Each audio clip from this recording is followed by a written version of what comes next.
Hello friends, ఈరోజు మన వీడియోలో పప్పు చెకోడీలను క్రిస్పీగా ఎలా తయారు చేసుకోవాలో చూసేయండి. ముందుగా 2 కప్పుల బియ్యం పిండికి పెనంలోకి 2 కప్పుల వాటర్ని వేసి కొద్దిగా ఉప్పు, కారం, 1 స్పూన్ ఆయిల్, అలాగే జీలకర్ర వేసేసి కలుపుకోవాలి.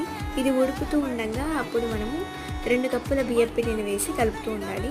తర్వాత స్టవ్ ఆఫ్ చేసుకొని చల్లారిన తర్వాత బాగా మసాజ్ చేస్తూ పిండి ముద్దలాగా కలుపుకోవాలి. తర్వాత కొద్దిగా తీసుకుంటూ పొడవుగా మనకి ఇష్టం వచ్చిన సైజులో చేసుకోవచ్చు. దాని తర్వాత పెట్టుకున్న శనగపప్పును కూడా వేసేసి ఇలా మనకి ఇష్టం వచ్చిన సైజులో చెకోడీలను చేసుకొని ఒక ప్లేట్లోకి తీసుకొని పెట్టుకోవాలి. తర్వాత ప్యాన్లో ఆయిల్ వేసి హీట్ చేసుకోవాలి. ఆయిల్ హీట్ అయిన తర్వాత మనం తయారు చేసి పెట్టుకున్న చెకోడీలను కనీసం ఒక 5 మినిట్స్ వరకు ఫ్రై చేసుకోవాలి.